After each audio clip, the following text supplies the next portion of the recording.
नमस्कार सर। जय श्री राम सभी को। नमस्कार जी, जय श्री राम जी। आज हनुमान जी का दिन है। हनुमान बिल, जयंती है आज। बिल्कुल जी। किसको किसको पता था कि आज हनुमान जयंती है?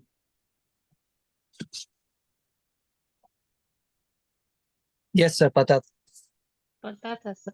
पता था सर। आज स्पेशल हनुमान जयंती है क्योंकि ट्यूसडे वाले दिन आई ट्यूसडे है। भी है ना आज। नहीं, ट्यूसडे भी है और हनुमान जयंती भी है और एक चीज और है। आज जो चंद्रमा जो है ना वो चित्रा नक्षत्र में था, फुल मंगल के मून ही है। नक्षत्र में था। अच्छा जी। ये नहीं वैशाख पता का था। है। जिन भी सर लोगों का वैशाख का है। जिन लोगों वैशाख। जिन लोगों का चंद्रमा कुंडली में अच्छा है उनके लिए आज का दिन बहुत अच्छा था। अच्छा जी।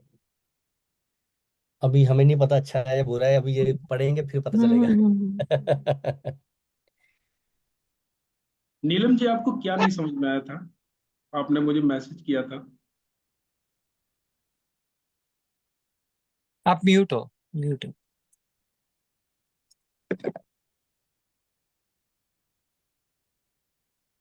नीलम जी, आप म्यूट हो।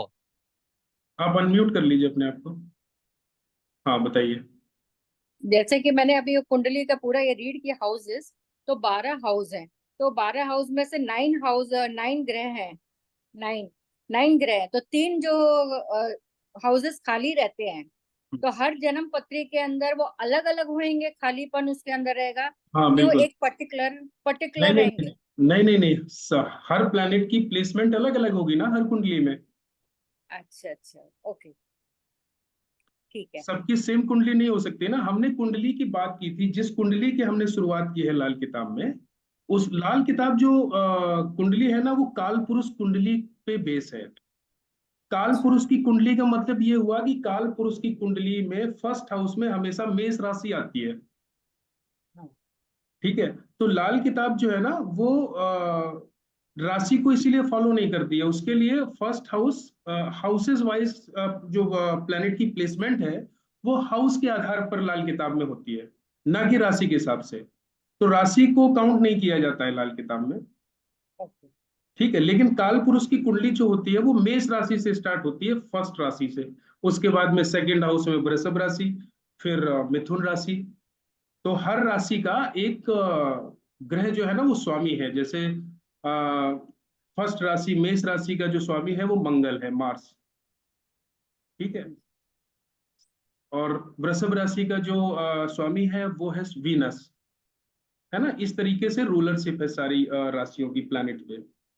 लेकिन लाल किताब में आपने पिछली क्लासेस सुनी है? हाँ, सुनी थी मैंने। है ना, तो उन दो बस। क्लासेस में मैंने ये बताया था कि फर्स्ट हाउस में फर्स्ट राशि फॉल करती है, तो ये घर मंगल का भी हुआ। यहाँ पर जमीन मंगल की है और सूर्य यहाँ के कारक है, तो सूर्य का यहाँ पर मकान बना हुआ है। कहने का मतलब यह है कि फर्स्ट हाउस में दोनों प्लैनेट की एनर्जी है। शुक्र की भी, सॉरी, सूर्य की भी और मंगल की भी। मंगल की। अब यहाँ पर जो भी प्लैनेट बैठेगा, हो सकता है आपके चार्ट में यहाँ पर मरकरी बैठा हो सकता है सोनाली जी के चार्ट में यहाँ पर सैटर्न बैठा हो। हर किसी के चार्ट में कोई भी हो सकता है या किसी के चार्ट में कोई भी ना हो।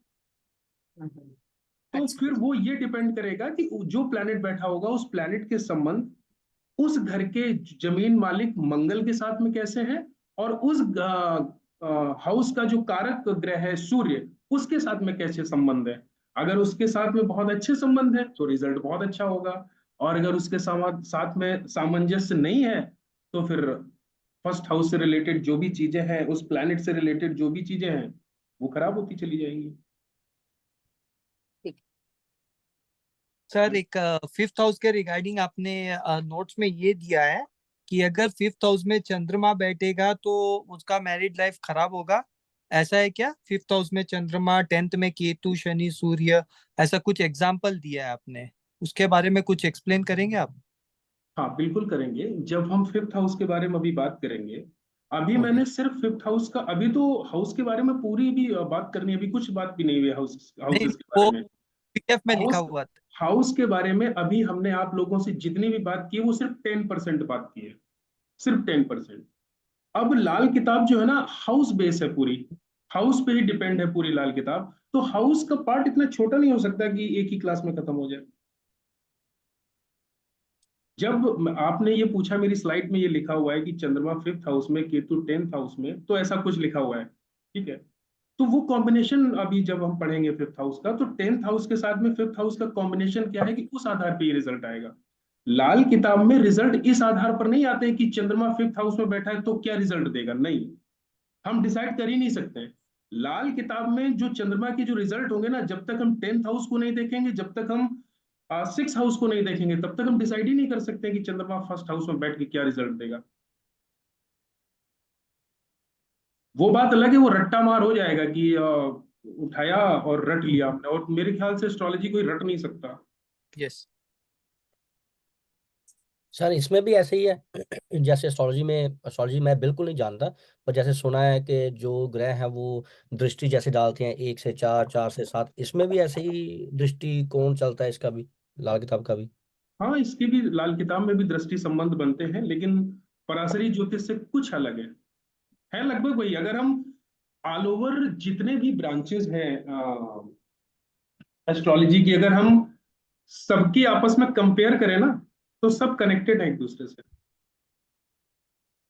पराशरी दृष्टि संबंध को अगर हम बीएनएन भृगुनंदी नाड़ी दृष्टि संबंध के साथ में कंबाइंड कर दे, तो लाल किताब की दृष्टियां बन जाती हैं।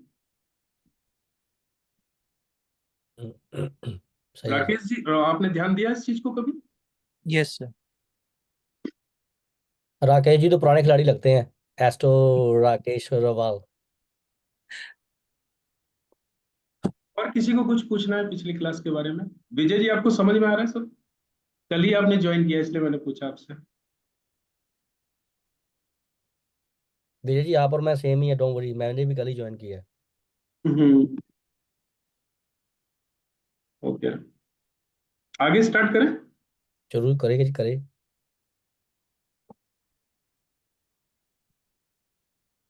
हम लोग ये स्लाइड 2 दिन हमने स्लाइड को खूब देखा।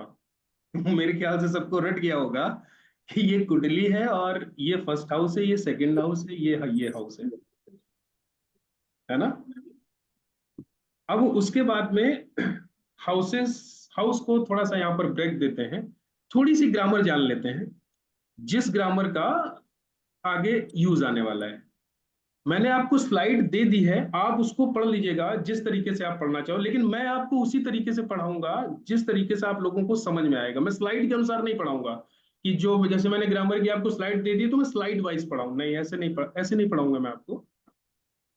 मैं स्लाइड का कोई भी टॉपिक कभी भी पढ़ाऊंगा जो कनेक्टेड रहे आपको, मतलब शुरुआत से कनेक्टेड रखे। अगर मैं सारी ग्रामर एक साथ में पढ़ाऊंगा ना, तो आप बोर हो जाएंगे, ठीक है? तो हमने जो कल ग्रहों की बात की, कौन सा ग्रह किस हाउस में पक्का घर है, किस हाउस में उच्च का होता है, किस हाउस में नीच का होता है, यही हमने कल चार्ट में डिस्कशन किया था। हमने इन ग्रहों की बात की थी। 9 ग्रह होते हैं, ये क्रम है ग्रहों का: बृहस्पति, सूर्य, चंद्रमा, मंगल, शुक्र, बुध, राहु, शनि और केतु। ये टाइमिंग के अनुसार मैंने आपको बताया। ये लाल किताब में ग्रहों का क्रम है, ऐसे शुरुआत होती है। तो इन ग्रहों की हमने कुंडली में उनको अपनी अपनी जगह पे प्लेस करके हमने देखा 2 दिन क्लास में कि ये प्लैनेट किस हाउस में नीच के होते हैं, किस हाउस में उच्च के होते हैं, इन प्लैनेट्स का कौन सा पक्का घर है कुंडली का, और किस घर के ये स्वामी है। ये हमने 2-3 दिन क्लास में इसको हमने पढ़ा, ठीक है? अब आगे चलते हैं, ग्रामर का कुछ हिस्सा और समझ लेते हैं। ये जो प्लैनेट है ना, इनके कुछ संबंध होते हैं आपस में। प्लैनेट के बारे में हम बाद में पढ़ेंगे, एक एक प्लैनेट को हम बहुत ही डिटेल में पढ़ेंगे, लेकिन हम जिन 9 लोगों के बारे में पढ़ने जा रहे हैं ना, उनका आपस में क्या संबंध है, थोड़ा सा ये समझ लेते हैं बस। जिससे जब हम उन प्लैनेट्स के बारे में जब हम पढ़ेंगे, जब उनके बारे में हम आपको बताएंगे ना, तो आप रिलेट कर पाएंगे कि इस प्लैनेट का उसके साथ में ये संबंध है, इसलिए ये बात यहाँ पर कही गई है, ठीक है?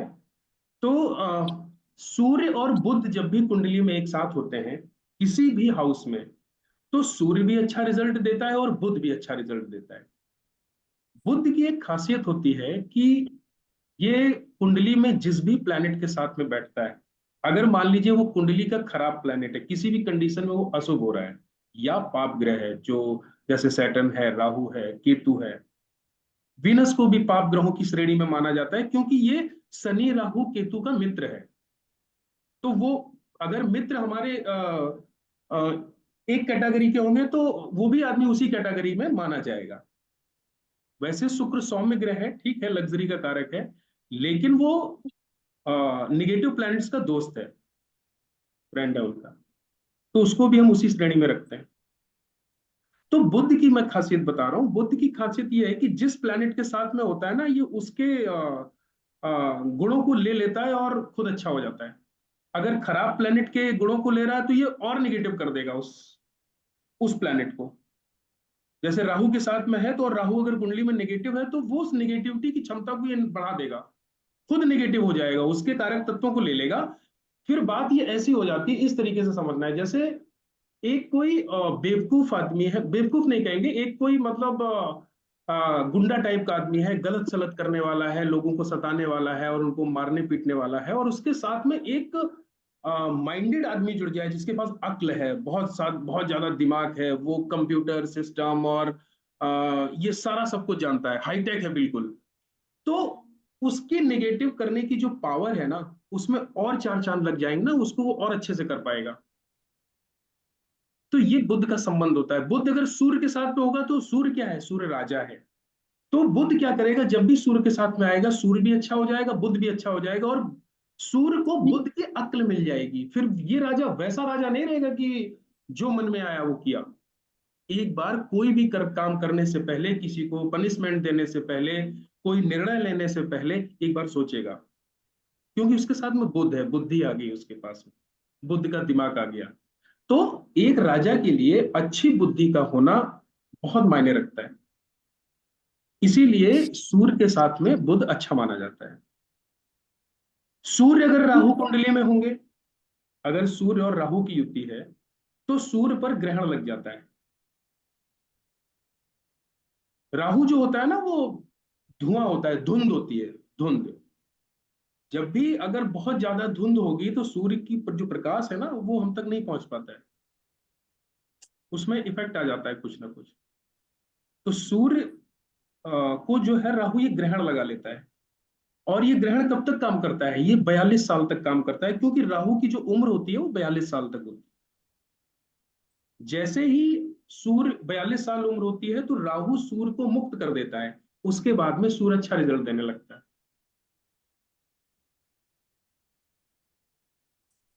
तो राहु जो है सूर्य के साथ में सूर्य ग्रहण हो जाता है, सूर्य खराब हो जाता है। सूर्य के साथ में केतु, सूर्य पर आंशिक ग्रहण लगता है।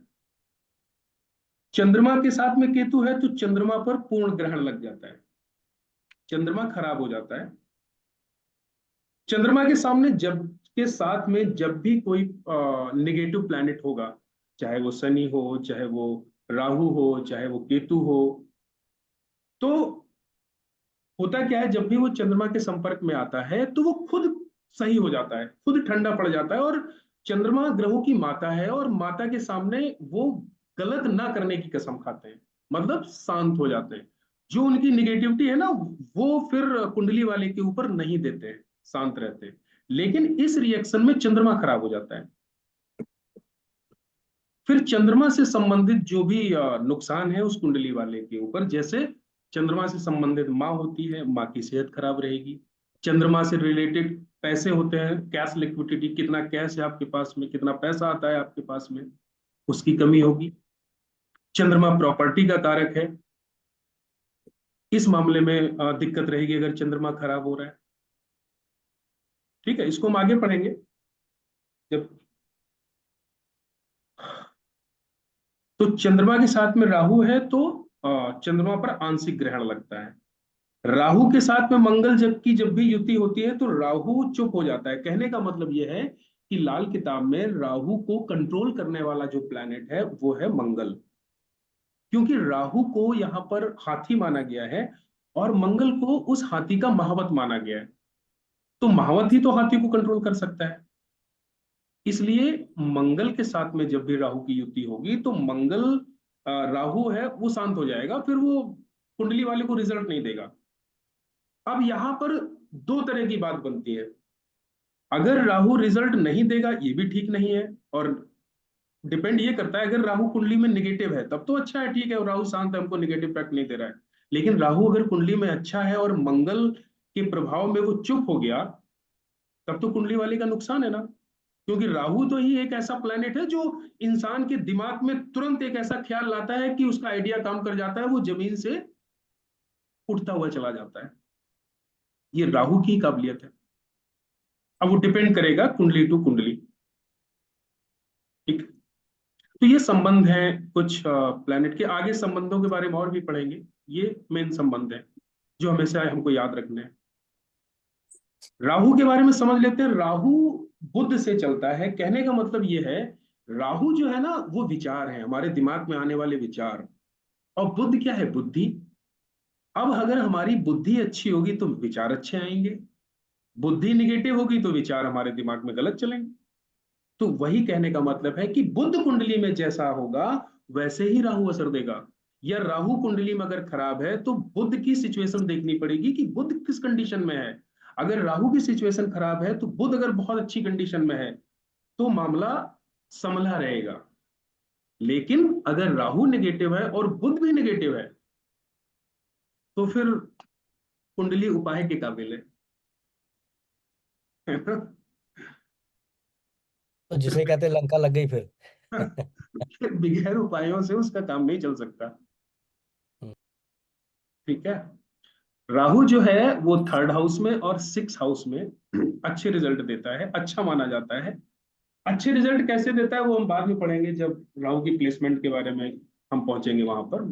एक जनरली आइडिया दे रहा हूँ राहु, क्योंकि राहु थर्ड हाउस और सिक्स हाउस में उच्च का भी तो माना जाता है, इसलिए ये यहाँ पर ठीक रिजल्ट देता है।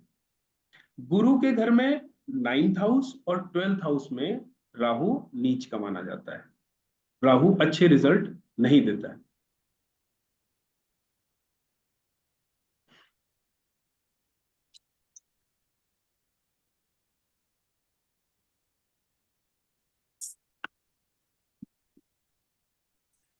अगर बुध अच्छा है तो राहु अच्छा होगा, ये हमने बताया आपको, आपको फर्स्ट लाइन में ही क्यों ऐसा है। और बुध के उपाय से राहु अच्छा हो जाएगा। दोनों में से एक का उपाय तो करना पड़ेगा ना एक दूसरे की, या फिर हमको अपने विचारों का उपाय करना पड़ेगा कि विचार ही हमारे दिमाग में सही है, उससे बुद्धि ठीक हो जाएगी, या फिर हम बुद्धि सही कर लें तो विचार सही आने लगेंगे। ठीक है, दोनों में से दोनों, अगर दोनों निगेटिव है तो दोनों उपाय मतलब किए जा सकते हैं। डिपेंड करता है कि किसके उपाय करने चाहिए कुंडली के हिसाब से। केतु, केतु नाइन्थ हाउस और ट्वेल्थ हाउस में अच्छा रिजल्ट देता है, उच्च का माना जाता है, क्योंकि ये जुपिटर का चेला है और उन्हीं के ही ज्ञान से केतु चलता है। अगर कुंडली में जुपिटर बहुत अच्छी कंडीशन में है तो केतु कभी खराब नहीं होगा, और अगर कुंडली में केतु बहुत अच्छी कंडीशन में है तो जुपिटर अगर कहीं से खराब भी हो रहा है तब भी मैनेज हो जाएगा, गुरु चेला मिलके कुंडली को चला ले जाएंगे।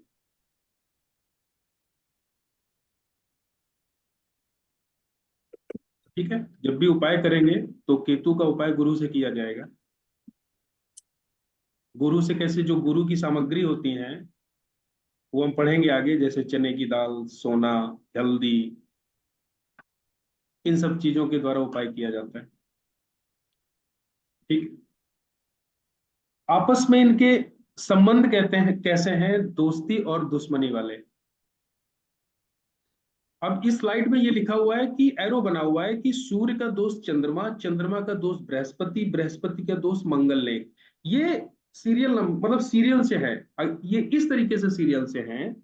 जब भी कुंडली, जब हम लोग प्रिडिक्शन करना शुरू करेंगे, जब वहां जहां पर ये बात आएगी कि इस हाउस में सूर्य के मित्र को स्थापित करो, तो उस समय जो इमीडिएट मित्र होगा उस वो ये स्लाइड है।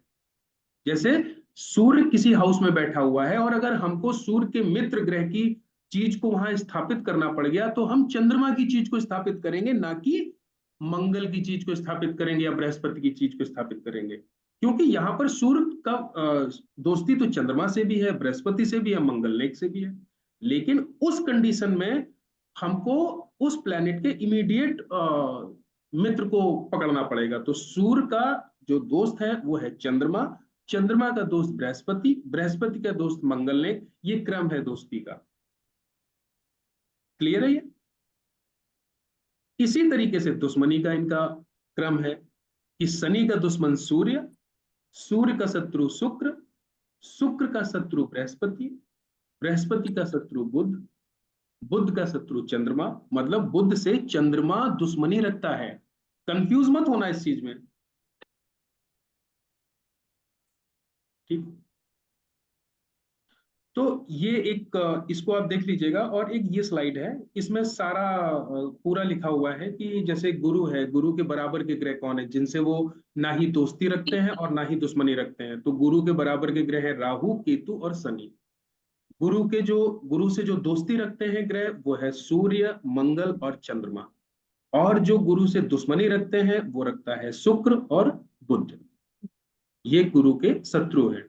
तो इस तरीके से ये स्लाइड है, इसको आपको याद होना चाहिए। कुछ चीजें होती है ना, वो हमको याद ही करना पड़ेगा। और जैसे जैसे एक शुरुआत में आपको चीजें याद हो जाएंगी ना, फिर आसान हो जाएगा समझना। तुरंत आपको कुंडली देख के पता चल जाएगा कि यहाँ पर इस प्लेनेट का ये मित्र ग्रह बैठा हुआ है कि शत्रु ग्रह बैठा हुआ है। क्योंकि इसी सबसे छोटी छोटी चीजों को जोड़ के हम कॉम्बिनेशन बनाना सीखेंगे। हम उस तरह से नहीं पढ़ेंगे कि सूर्य इस हाउस में बैठ के ये रिजल्ट देता है नंबर 1, नंबर 2 सूर्य इस हाउस में बैठ के ये रिजल्ट देता है, वो हम नहीं रटेंगे, है ना। कुंडली देख के हमको समझ में आ जाना चाहिए कि ये प्लेनेट क्या कह रहा है। अपने आप बोले प्लेनेट कि मैं यहाँ पर क्या बोल रहा हूँ, मैं क्या कर रहा हूँ इस कुंडली में, ठीक है। तो ये पार्ट अभी ग्रामर को, अब हम इतना काफी है फिलहाल अभी के लिए ग्रामर का। फिर जब ग्रामर की और जरूरत पड़ेगी तो फिर हम ग्रामर को आगे लेके आएंगे, ठीक है। अब हम करते हैं जो हमने हाउस को छोड़ा था बीच में, है ना। अब हम हाउस को उठा लेते हैं।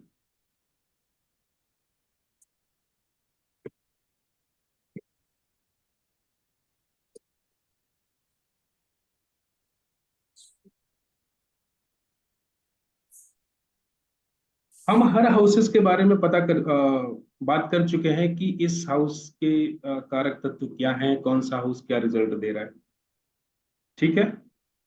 अब इन इन हाउसेस के कुछ रूल्स होते हैं, ये किस तरीके से रिजल्ट देते हैं। तो ये स्लाइड है, इस पे आप देख सकते हैं। आपको सबको मैंने स्लाइड दे दी, आप पढ़ सकते हो। मैं क्या संबंध होते हैं, ये है लाल किताब।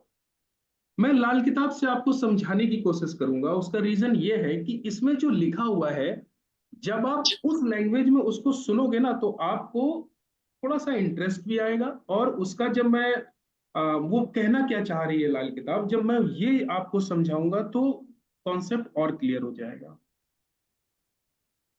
स्लाइड मैं आपको दे चुका हूं, आप स्लाइड अपने सामने खोल के रखिए। उसमें जो लिखा हुआ है, जो आपको ना समझ में आए तुरंत आप पूछ सकते हैं, ठीक है।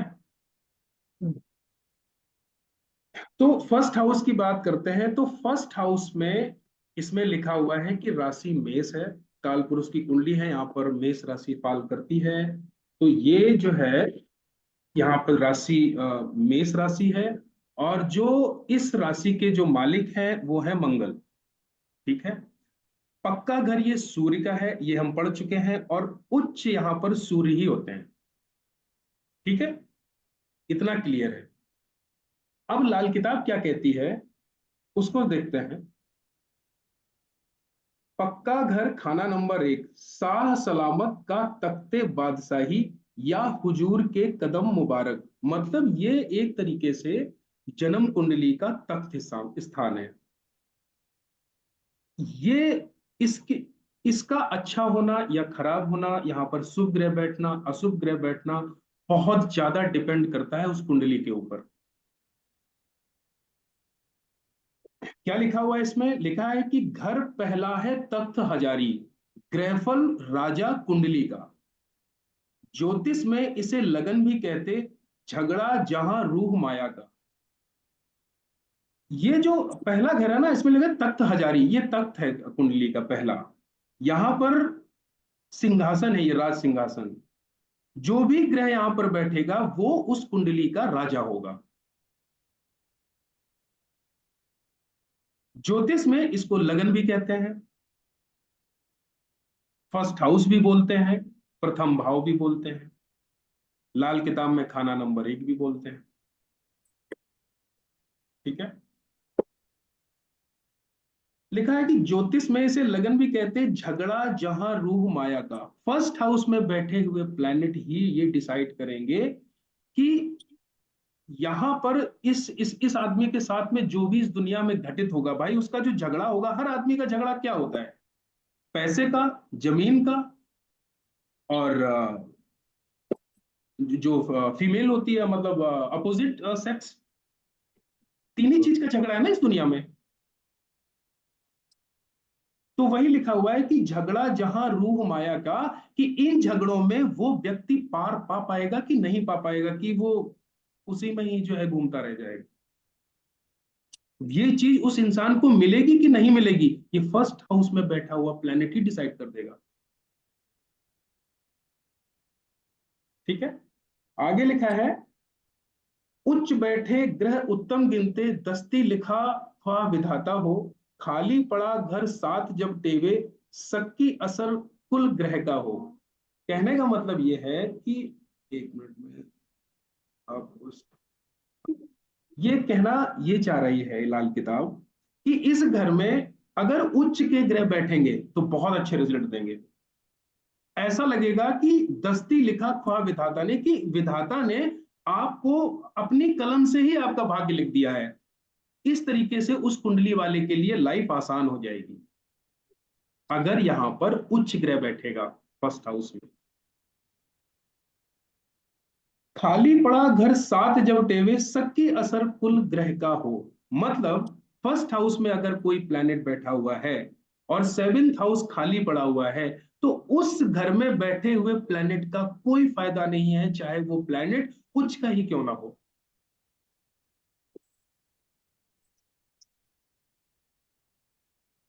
भले ही कुंडली में सूर्य बैठा हुआ है फर्स्ट हाउस में उच्च का होकर, सेवेंथ हाउस अगर खाली है ना, तो उच्च के सूर्य का कोई फल नहीं मिलेगा उस कुंडली वाले को। ठीक है, तो ऐसी सिचुएशन में क्या करेंगे सर? कुछ भी नहीं?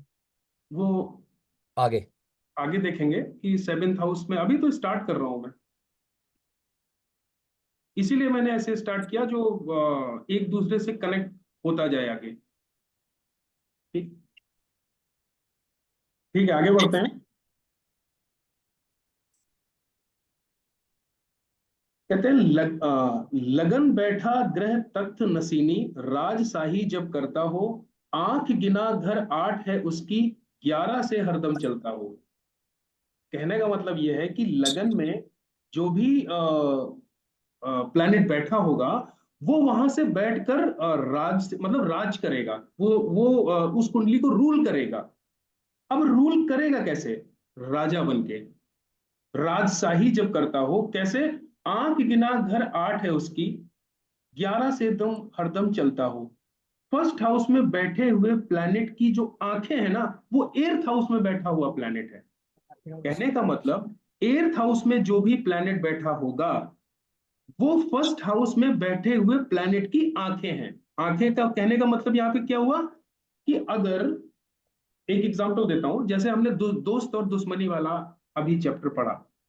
जैसे मान लीजिए फर्स्ट हाउस में सूर्य बैठा हुआ है, ठीक है, और एर्थ हाउस में मंगल बैठा हुआ है, आपस में अच्छे प्लैनेट, दोस्त ग्रह हैं। तो जो भी राजा किसी बारे में सोचेगा, उसकी आंखें हैं, किसकी नजर से वो देखेगा? अपने दोस्त की नजर से तो वो देखेगा। दोस्त उसको मदद देगा दुनिया को समझने में, या वो ये अकल देगा, जैसे एग्जाम्पल, कोई जो है वो मंगल का मित्र ग्रह है और सूर्य का वो दुश्मन ग्रह है। तो चूंकि राजा मंगल की आंखों से देख रहा है, तो मंगल उसको ये समझने की अकल देगा कि कोई बात नहीं, ये तुम्हारा शत्रु जरूर है, लेकिन ये तुम्हारे रास्ते में आता है, तुम्हारी मदद करता है, तुम्हारे जीवन को सही से चला रहा है। तो वो फिर उससे उतनी शत्रुता नहीं रखेगा, उसको समझने में उसको आसानी होगी। ये मतलब है यहाँ पर लाल किताब कहती है कि लगन में बैठा ग्रह की जो आंखें हैं वो 8th हाउस में बैठा हुआ ग्रह है और 11 से हरदम चलता हो, और जो उसके पैर हैं, जैसे कोई चीज 8th हाउस से मिलकर लगन ने सोची, अब उसको इंप्लीमेंट कैसे करना है वो 11th हाउस वाला बैठा हुआ प्लैनेट बताएगा। 11 से हरदम चलता हो। अब यहां पर अगर कॉम्बिनेशन बन जाए कि फर्स्ट हाउस, 8th हाउस और 11th हाउस में आपस में मित्र ग्रह बैठे हुए हैं, तब तो उस इंसान की जिंदगी बहुत अच्छी चलेगी। वो जो सोचेगा वो इंप्लीमेंट कर पाएगा। उसने दिमाग में सोचा कि मुझे एरोप्लेन खरीदना चाहिए, मुझे इस किंगफिशर एयरलाइंस बनानी चाहिए, उसके पास में सब कुछ आ जाएगा और वो 11th हाउस में बैठे हुए प्लैनेट के थ्रू उसको implement कर देगा। हो गया ना सब आसानी से। अब यहां पर मान लीजिए फर्स्ट हाउस में कोई भी प्लैनेट बैठा है, उसका मित्र ग्रह 8th हाउस में बैठा हुआ है, और उस 8th हाउस में बैठे हुए का दुश्मन ग्रह 11th हाउस में बैठा हुआ है। अब मामला यहां फंस गया ना, तीनों में एक दुश्मन हो गया। अब क्या होगा? अब जो राजा है वो मंगल के साथ में मिलकर, जो उसका 8th हाउस में प्लैनेट बैठा हुआ है उसके साथ में सब एक मानचित्र तो बना लेगा कि इस काम को ऐसे करना है। ये पूरा सब कुछ रेडी हो जाएगा। वो जहां पे जॉब करता होगा वहां पे भी वो प्लानिंग बना लेगा, जहां पे वो बिजनेस करता होगा बिजनेस में भी बहुत अच्छे से प्लान कर लेगा कि इस काम को अब मुझे ऐसे करना है। लेकिन वो उसको कर नहीं पाएगा, इनिशिएट नहीं कर पाएगा। क्यों? क्योंकि 11th हाउस में बैठा हुआ प्लैनेट उसको सपोर्ट ही नहीं कर। इसीलिए आपने देखा होगा बहुत लोगों की, वो उनके पास में दिमाग बहुत होता है, दूसरों को राय बहुत अच्छी दे देते हैं, लेकिन खुद नहीं कर पाते हैं। उसका रीजन यही होता है। अब अब आप कैसे डिसाइड करोगे कि फर्स्ट हाउस में जुपिटर बैठ गया तो बहुत अच्छा हो गया, वो आदमी बहुत बड़ा ज्योतिषी हो गया, वो बहुत बड़ा ब्राह्मण हो गया? कैसे डिसाइड करोगे? उसके लिए हमको 8th हाउस को भी देखना होगा, उसके लिए हमको 11th हाउस भी देखना होगा। यहां से अगर संबंध अच्छा बन रहा है तब तो ठीक है, बहुत बढ़िया है। तब तो हम कह सकते हैं कि तुम फालतू में आए हो हमारे पास में, तुमको तो कुंडली दिखानी नहीं चाहिए, तुम मजे लेने के लिए आए हो क्या सिर्फ? बहुत सारे ऐसे लोग होते हैं सिर्फ चेक करने ही आते हैं। अब ये आपको पहचानना है कि कुंडली बोल क्या रही है। एक नजर में आपको समझ में आ जाना चाहिए कि ये सामने वाला किस कंडीशन में बैठा हुआ है। ठीक है, आगे बढ़ते हैं।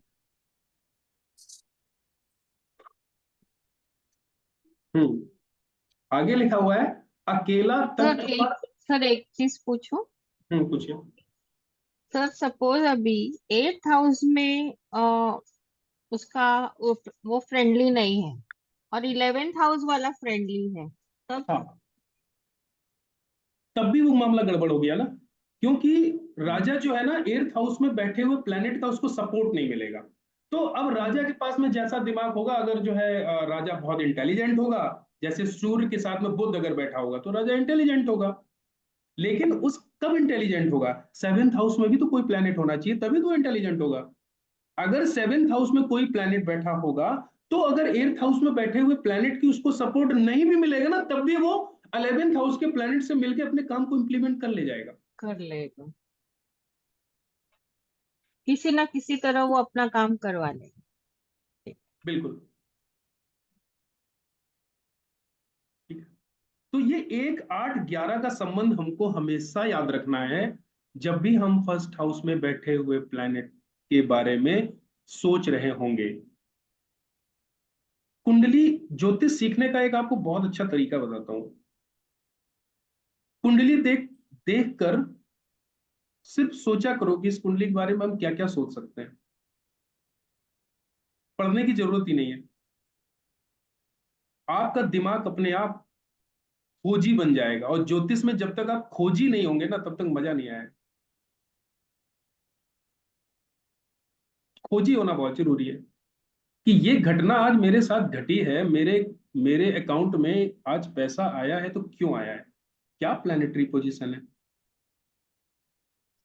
ये आपके दिमाग में कीड़ा होना चाहिए। आप गाड़ी चला रहे होंगे ना, अगर ये विचार आपके दिमाग में आ जाएगा ना, आप कहीं पे भी जैसी जगह मिलेगी ना तो आप तुरंत अपना मोबाइल देखेंगे, तुरंत वो खोलेंगे सॉफ्टवेयर कि आज क्यों हुआ ऐसा मेरे साथ में। वो जब चीजें धीरे धीरे जब लाइफ में सेट हो जाती है ना, तो ज्योतिष को समझना बहुत आसान हो जाता है। आप आदमी को देख के ये डिसाइड नहीं कर पाएंगे कि आदमी कैसा है, उसकी कुंडली को देख के आप डिसाइड कर लेंगे कि आदमी कैसा है। हो सकता है आपके सामने वही आदमी बैठ के दिन भर उसने प्रवचन दिए, दिन भर भगवान श्री राम के बारे में बताया, हनुमान जी के बारे में बताया, बड़े बड़े गुरुओं के बारे में उसने बताया,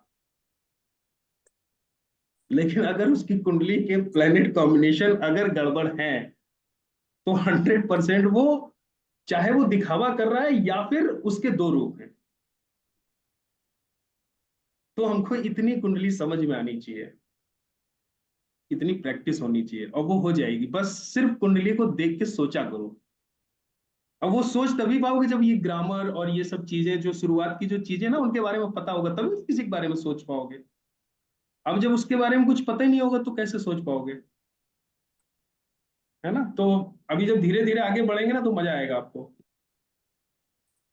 हाँ, आगे लिखा हुआ है इसमें, आ, अकेला तख्त पर बहुत हो साथ में, राजा वजीरी होती है, उलट मगर जब टेबे बैठे जड़ सातवें की कटती है।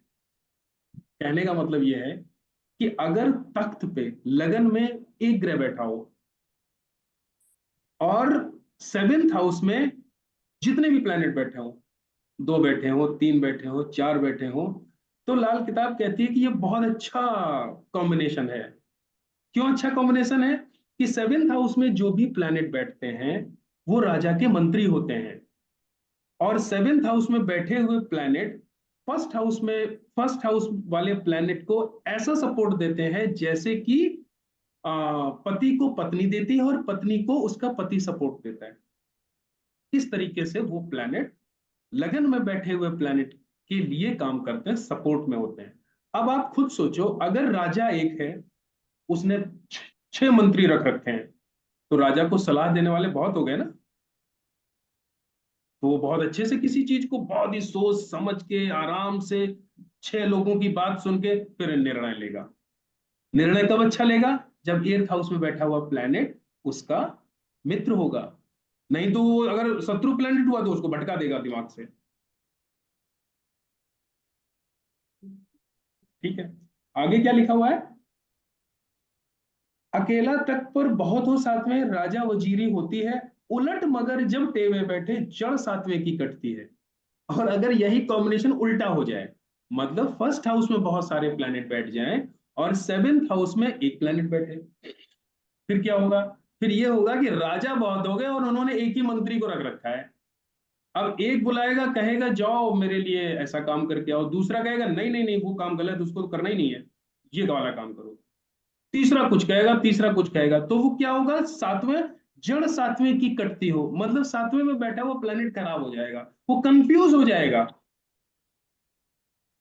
तो रिजल्ट खराब हो गए।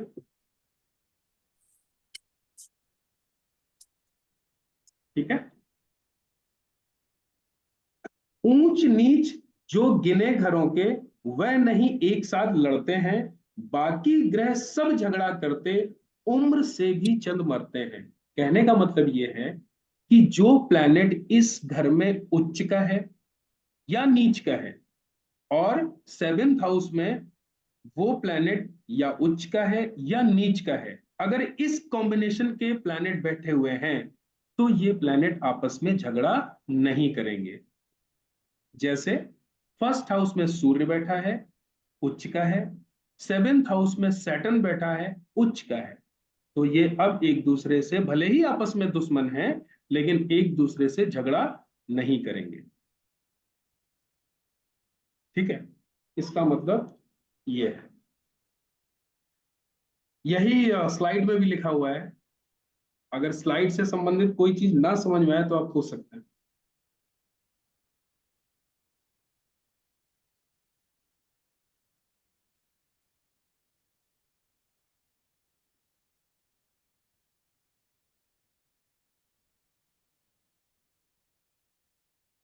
किसी को आगे एक्सप्लेन किया गया है, वो मैं बता देता हूं आपको। खाना नंबर 1 में सूर्य उच्च का होता है, शनि नीच का होगा।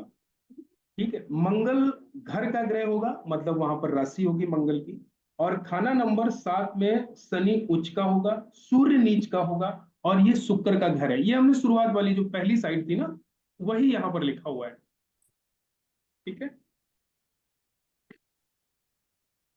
अब जैसे अभी उसने ये बात बोली तो उसी का एक एग्जाम्पल लिखा हुआ है कि खाना नंबर 1 में बृहस्पति, चंद्र, बुध और राहु 4 ग्रह जैसे बैठे हों, और खाना नंबर 7 में अकेला केतु हो, तो क्या होगा कि 34 साल उम्र तक नर औलाद केतु पैदा नहीं होगी। कहने का मतलब लाल किताब में केतु को मेल चाइल्ड के रूप में माना गया है। तो 7th हाउस में बैठा हुआ प्लैनेट खराब हो गया ना, जब फर्स्ट हाउस में बहुत सारे प्लैनेट हुए, तो कुंडली वाले के ऊपर असर क्या आएगा, केतु खराब हो गया। अब केतु से संबंधित जितनी भी चीजें होंगी, केतु से संबंधित नर औलाद है तो मेल चाइल्ड होने में प्रॉब्लम आएगी। केतु जो है हमारे पैरों से संबंध रखता है, तो पैरों या घुटनों में दर्द हो सकता है। कमर से संबंध रखता है, कमर में दर्द हो सकता है। सेक्स ऑर्गन से संबंध रखता है, वहां किसी न किसी रूप में प्रॉब्लम आएगी। तो केतु से संबंधित चीज खराब हो जाएगी, वही लिखा हुआ है इसमें।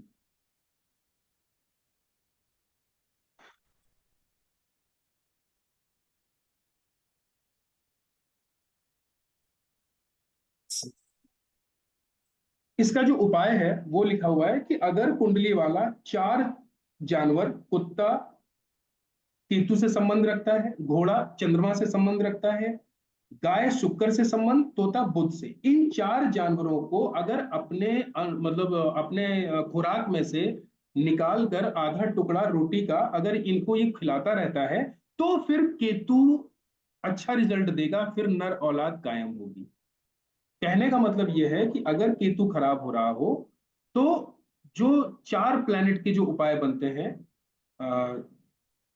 जो 4 जानवर जो बताए गए हैं, चंद्रमा से संबंधित घोड़ा, शुक्र से संबंधित गाय, बुध से संबंधित तोता और केतु से संबंधित कुत्ता, इनको अपने हिस्से की रोटी खिलानी चाहिए। ठीक है।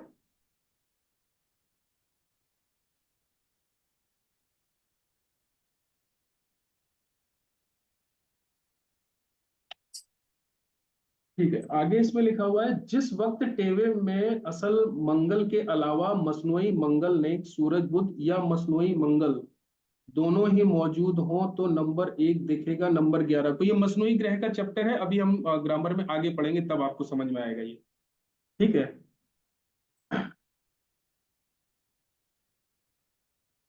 ये वही लिखा हुआ है जो मैं एग्जाम्पल आपको भी समझा रहा था, वही इसमें लिखा हुआ है कि जब नंबर 11 खाली हो तो नंबर 1 का ग्रह अपना असर करने के ताल्लुक में बुध की चाल पर जैसा कि वह उस वक्त टेबे में बैठा होगा उसी तरह का असर देगा। इसी तरह यही जब नंबर 8 खाली हो तो नंबर 10 वाले ग्रह की आंखों को रोकने के लिए कोई रुकावट ना होगी, वह खुद ही अपनी आंखों से देखभाल करता होगा। कहने का मतलब यह है, ये कहना चाहती है लाल किताब कि फर्स्ट हाउस में जब भी बहुत सारे प्लैनेट बैठे होंगे और 11th हाउस से उसका संबंध नहीं होगा, 11th हाउस उसको सपोर्ट नहीं कर रहा होगा, 11th हाउस खाली होगा, तो राजा के अंदर इंप्लीमेंट करने का जो पावर होगी वो नहीं होगी।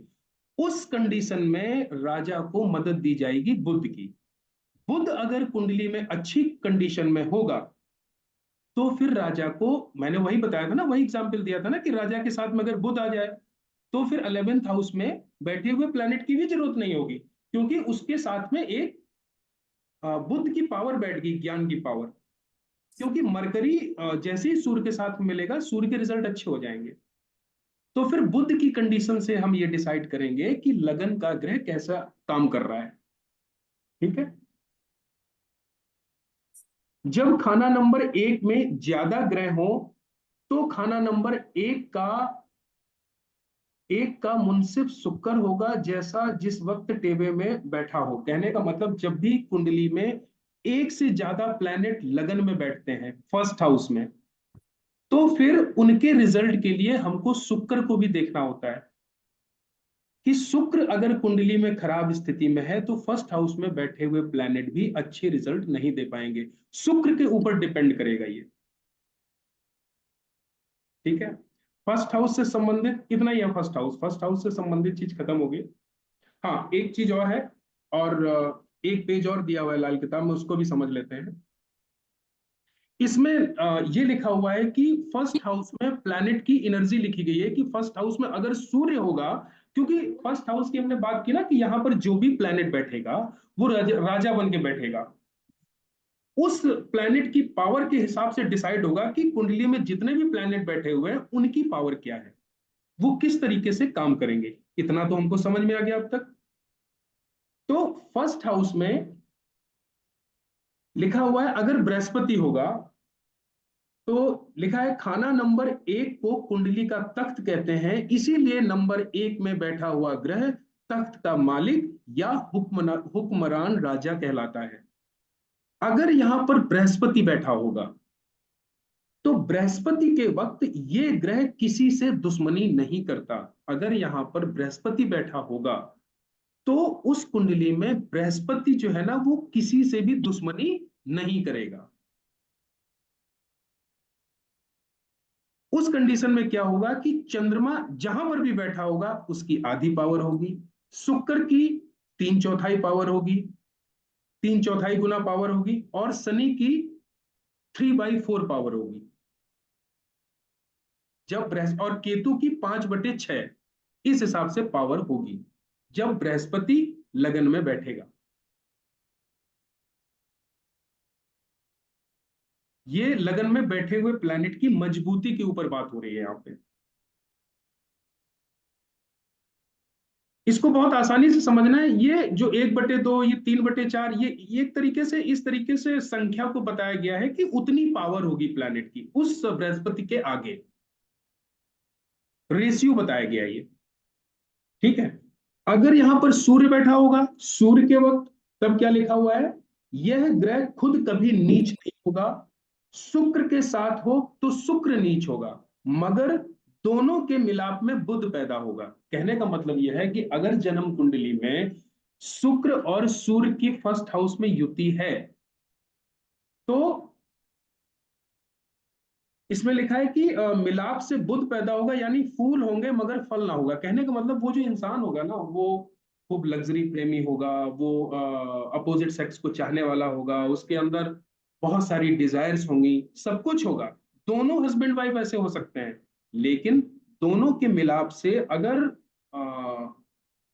बच्चे पैदा होने वाली अगर बात आएगी तो वहां पर उसके व्हाइट सेल्स नहीं होंगे, मतलब वीनस कमजोर होगा।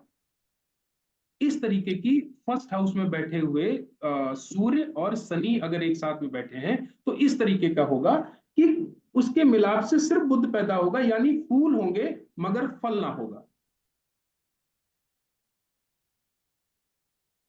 उस कंडीशन में क्या होगा, जब सूर्य जन्म कुंडली के फर्स्ट हाउस में बैठा होगा तो केतु की ताकत आधी रह जाएगी, बुध की ताकत आधी रह जाएगी, शनिचर खुद अपने लिए दौलत के मामले में 2/3 पावर होगी, माँ बाप के लिए 1/2 और जायदाद के लिए 1/3 पावर होगी शनि की, जब सूर्य फर्स्ट हाउस में बैठा होगा।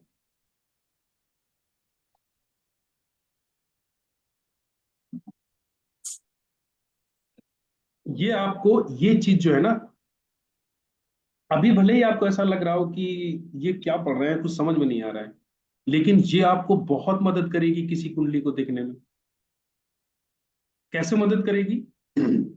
मान लीजिए सूर्य फर्स्ट हाउस में बैठा हुआ है और सूरज के वक्त जो है ना वो केतु 1/2 ताकत रखता है और शनि 2/3 ताकत रखता है। अगर केतु आपके चार्ट में नेगेटिव हो रहा होगा और सूर्य फर्स्ट हाउस में बैठा होगा तो केतु इतना बुरा नहीं कर पाएगा क्योंकि उसकी आधी ताकत है। तो ये कुंडली को देख के आपको तुरंत समझ में आ जाएगा, इसलिए ये चीज बहुत इंपॉर्टेंट है। ठीक है। चंद्र के वक्त, चंद्रमा जब भी लगन कुंडली में होगा तो क्या है, चंद्र के वक्त कोई दुश्मनी नहीं करता। यह ग्रह खुद अपने नेक असर किसी के साथ होने पर घटा लेता है। कहने का मतलब चंद्रमा अगर किसी निगेटिव प्लैनेट के साथ में है तो चंद्रमा की पावर कम हो जाएगी। ये किसी से दुश्मनी नहीं करता। और जब राहु चंद्रमा के साथ में होगा तो राहु की भी आधी ताकत खत्म हो जाएगी। राहु कुंडली में कहीं भी बैठा होगा, चंद्रमा अगर लगन में बैठा होगा तो राहु की पावर आधी हो जाएगी। ठीक है। शुक्र के वक्त अगर लगन में शुक्र बैठा है, यह किसी को नीच नहीं करता, दूसरे भले ही इसको नीच करते हैं। ठीक। सेकंड हाउस में कोई ग्रह इसीलिए नीच का नहीं होता है ना, क्योंकि शुक्र का ये यहां पर शुक्र की एनर्जी भी है। सेवेंथ हाउस में इसका जो शत्रु ग्रह है वो नीच का होता है। ठीक है। लेकिन अगर शुक्र फर्स्ट हाउस में बैठा हुआ है उस वक्त, तो सूर्य को भी नीच नहीं माना जाएगा, भले ही वो सेवेंथ हाउस में बैठा हो। इसीलिए लिखा है कि यह किसी को नीच नहीं करता, दूसरे भले ही इसको नीच करें। शुक्र के वक्त चंद्रमा की पावर आधी रह जाएगी और शनि की पावर 1/3 रह जाएगी। ठीक है। शनि अगर कुंडली के फर्स्ट हाउस में बैठा हुआ है, उस वक्त चंद्रमा की पावर 1/3 रह जाएगी और केतु की पावर 1/2 रह जाएगी। बुध अगर जन्म कुंडली में फर्स्ट हाउस में बैठा हुआ है, उस वक्त शनि की पावर 1/4 रह जाएगी, केतु 1/4 और चंद्रमा की पावर आधी रह जाएगी। ठीक है। मंगल नेक का मतलब हुआ अच्छा मंगल, शुभ मंगल अगर फर्स्ट हाउस में बैठा हुआ है तो शुक्र शनिचर मंगल बुध तीनों ही 1/3, हर एक केतु व बुध दोनों 1/2। कहने का मतलब अगर मंगल अच्छी कंडीशन में बैठा हुआ है, और ये मंगल बुध किस किस सिचुएशन में आता है वो हम आगे पढ़ेंगे, तो केतु और बुध की पावर आधी आधी रह जाएगी, हाफ हाफ पावर। और राहु सिफर मतलब राहु बेकार हो जाएगा। लगन में अगर मंगल बैठा है तो बुध और केतु की पावर आधी आधी आधी, और राहु सिफर हो जाएगा, मतलब राहु के अंदर कोई पावर नहीं रहेगी। ठीक है। केतु के वक्त चंद्रमा सिफर हो जाएगा और सूरज की ताकत आधी होगी। ये हुआ फर्स्ट हाउस।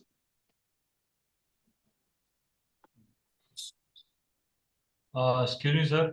हम्म। सर ये आप चार्ट बना के समझा सकते हैं ताकि ज्यादा आसान हो समझने में। ये तो अब जब से जो है ना, नेक्स्ट क्लास से आप एक ब्लैंक चार्ट अपने पास में खोल के रखिएगा अपनी कॉपी में। ये तो है सर, ऑलरेडी देखो तो है। हाँ, बस बस बस इसी में जो जो मैं कॉम्बिनेशन बता रहा हूँ ना, बस अपने पेन से टिक लगाते जाओ कि मैं किस किस हाउस की बात कर रहा हूँ। वो उसके आपको अंदर वो ज्यादा फिक्स समझ में आएगा। फिक्स ग्रह लिखे हैं क्या उसमें, लिख दें पहले। क्या चीज? फिक्स उसमें लिखना क्या है, वो चार्ट बना लिया फिक्स वाला उसमें लिख। कुछ नहीं लिखना है, उसमें सिर्फ आपको नंबरिंग डाल देनी है, 1 2 3 4 5 6 7 8 12 10 11 12, मतलब 12 घर बना लेने हैं। ठीक है जब सर। मैं आपको ये बता रहा हूं कि फर्स्ट हाउस में बैठा हुआ प्लैनेट, तो आप उस फर्स्ट हाउस में जो पहला घर है ना, उस पे आप पेन रख के सोचेंगे कि हम फर्स्ट हाउस की बात कर रहे हैं। एट्थ हाउस में बैठा हुआ प्लैनेट, तो कुंडली में ही हम देखेंगे कि फर्स्ट हाउस और एट्थ हाउस में क्या संबंध आ रहा है। अच्छा समझ रहे हो मैं क्या कहना चाह रहा हूँ? समझ गए। मैं दोनों चीज एक साथ नहीं कर सकता। मैं ये चाहता हूं कि लाल किताब में जो लिखा हुआ है ना, वो ओरिजिनल चीज आपको पता चले। मैं इस तरीके से भी पढ़ा सकता था। मैं क्या करता कि ये स्लाइड सामने लिखी है और मैं एक बगल में स्लाइड खोल लेता, कुंडली बना लेता, और जो इसमें लिखा हुआ है कि अगर नंबर 1 में प्लेनेट ज्यादा हो तो कई राजा हो गए, तो 7 वाला प्लेनेट खराब हो जाएगा, ये लाइन पढ़ता और कुंडली में आपको बना के दिखाता कि ये इस हाउस में बैठे हुए हैं, एक प्लेनेट इस हाउस में बैठा हुआ है, अब ये आपस में खराब हो गए। तो वो काम आप खुद करो। जहां पे ना समझ में आए आप तुरंत मुझसे पूछ लो। देखिए सर ये जो आपने बताया पावर का, आधी पावर उंगली रहती काढ़े है, 1/3 पावर रहती है, बस वो लिखा हुआ चाहिए था ताकि उसको दोबारा बार बार पढ़ सके। Yes sir. ओके, ठीक है, तो मैं एक काम करूंगा, उसकी मैं एक फोटो आपको भेज दूंगा, यस। जो इसमें लिखा हुआ है लाल किताब में, उसकी मैं एक फोटो क्लिक करके, ये जो है ना, अगर पॉसिबल हो तो आप लोग इसको मंगवा के रख सकते हैं। अगर भी मतलब कुछ लाल किताब में और अच्छा करना चाहते हैं, कहने का मतलब ये कि जो लाल किताब है ना, एक बार में पढ़ने से नहीं समझ में आएगी, इसको बहुत बार पढ़ना पड़ेगा, बहुत बार पढ़ना पड़ेगा। आती है हाँ? समझ ही नहीं आती है सर, वो दोहे तो समझ ही नहीं आते वही बिल्कुल। वही मैं कह रहा हूं, तो मैं वो दोहा ट्रांसलेट करके आपको इसलिए समझा रहा हूं कि आप बहुत अच्छे से कनेक्ट कर पाओ। ट्रू आप सर। जो है ना, जितना मैंने ये फर्स्ट हाउस आपको एक्सप्लेन किया, अगर मैं सिर्फ स्लाइड से एक्सप्लेन कर देता तो आपके नहीं समझ में आता। आप भूल जाते कि फर्स्ट 8 11 का क्या संबंध बताया था। तो इससे जो है ना, आप समझ पाएगी जो स्लाइड में लिखा हुआ है ये क्यों लिखा हुआ है। सर तो यहाँ ये पे आपको एक और लाल किताब है। क्या सॉरी, यस गो पूछ रहे अहेड। हैं विक्रम जी? नहीं, ये पूछने दीजिए। सर, ये जो आपने कॉन्सेप्ट बताया, ये मतलब फर्स्ट हाउस में अगर कोई प्लैनेट बैठेगा तो उनके एनिमीज की एनर्जी कम हो नहीं, जाएगी। एनिमीज की एनर्जी नहीं कम होगी। और सारे प्लेनेट की देखो, कोई अगर ये तख्त स्थान है, तख्त स्थान है, ठीक है, राजा का सिंहासन है। अब यहाँ पर जो भी प्लेनेट बैठेगा उसी के हिसाब से वो प्लेनेट रिजल्ट देंगे। 7th हाउस में बैठे हुए उसके मंत्री हैं, 8th हाउस में उसके आंख हैं, 11th हाउस में उससे इंप्लीमेंट करता है वो टांगे हैं, 3rd हाउस पुरुषार्थ का है। किसके पुरुषार्थ का? फर्स्ट हाउस में बैठे हुए प्लेनेट का पुरुषार्थ है।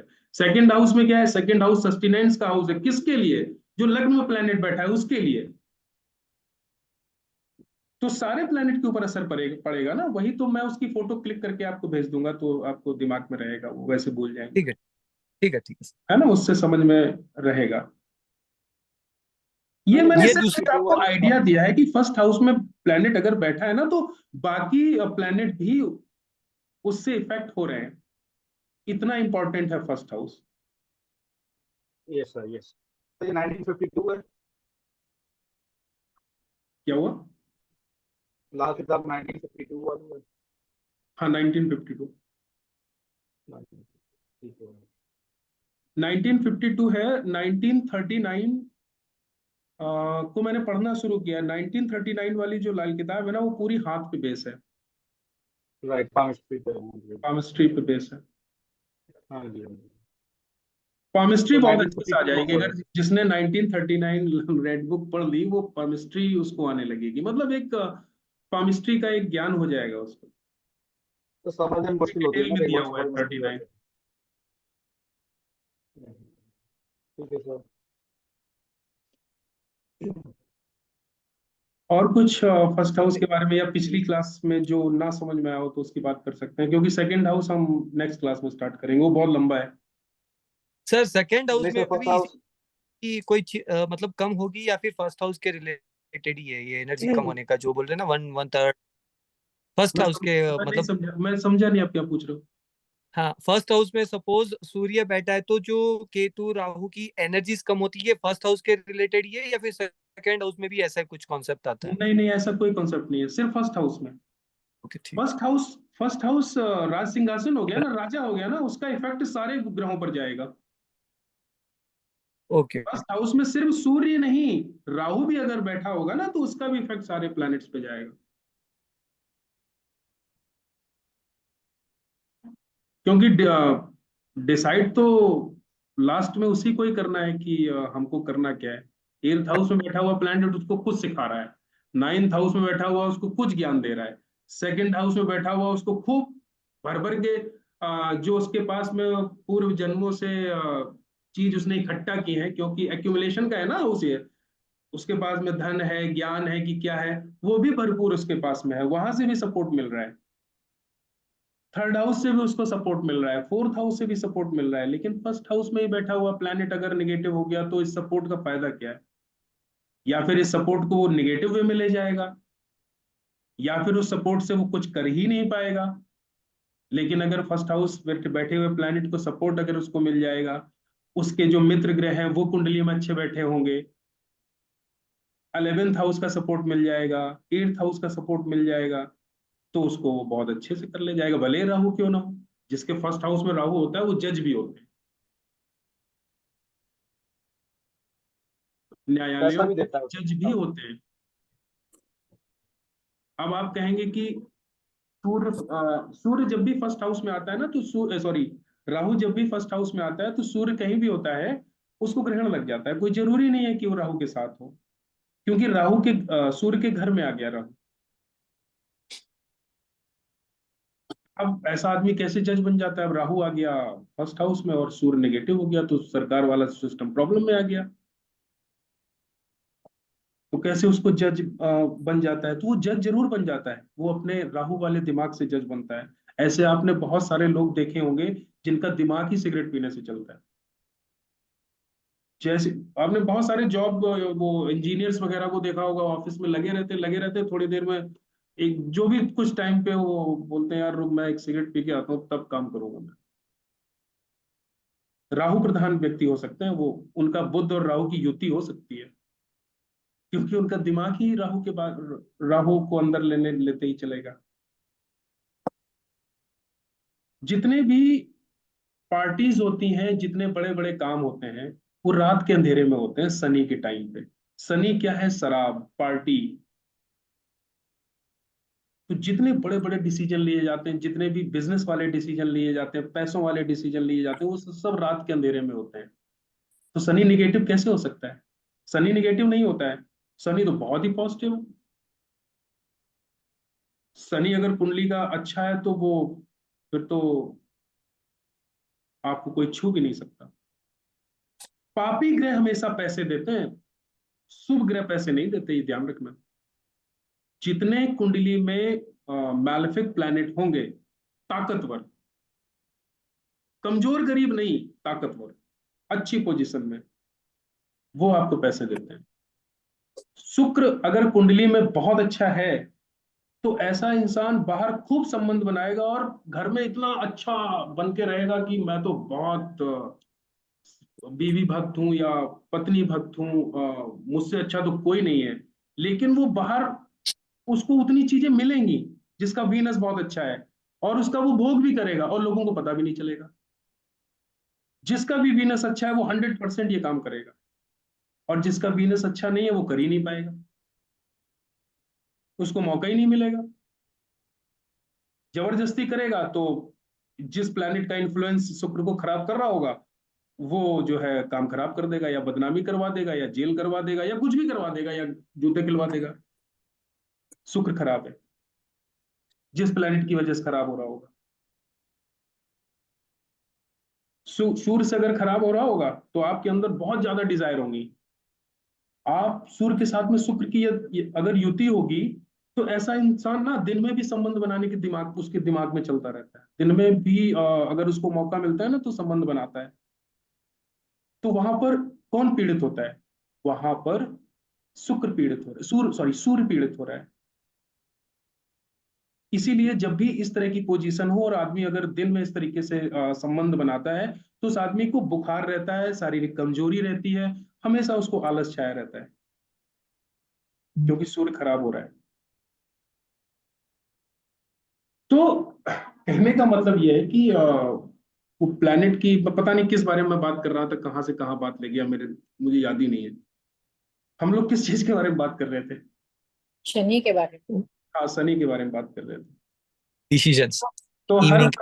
हर प्लैनेट के अपने अपनी अच्छाई और बुराई है। राहु भी अच्छा हो सकता है, केतु भी अच्छा हो सकता है, मंगल भी अच्छा हो सकता है, खराब भी हो सकता है। मंगल अगर बहुत अच्छा होगा तो इंसान बहुत बहादुर होगा, डिसीजन बहुत अच्छे से ले सकता है वो, उसके अंदर संबंध बनाने की पावर होगी, उसके अंदर रिश्ते निभाने के बहुत अच्छे गुण होंगे, बहुत अच्छे से रिश्ते निभा सकता है।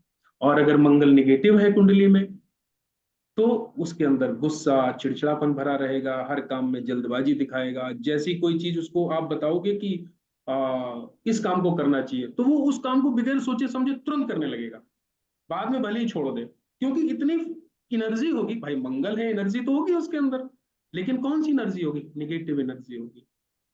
उसके अंदर धैर्य नहीं होगा, उसके अंदर अचानक से गुस्सा चढ़ेगा, बाद में भले गुस्से में अपना ही नुकसान करेगा, बाद में पछताएगा। वो रिश्ते नहीं निभा सकता है, उसकी अपने रिश्तेदारों से नहीं बनेगी, और वो संबंध बनाने में भी कमजोर होगा, संबंध भी वो नहीं बना सकता। मंगल बद वाला इंसान, जिसका मंगल खराब होता है। इसीलिए वीनस जब भी कुंडली में कमजोर होता है तो उसको मंगल की मदद दी जाती है। ठीक है।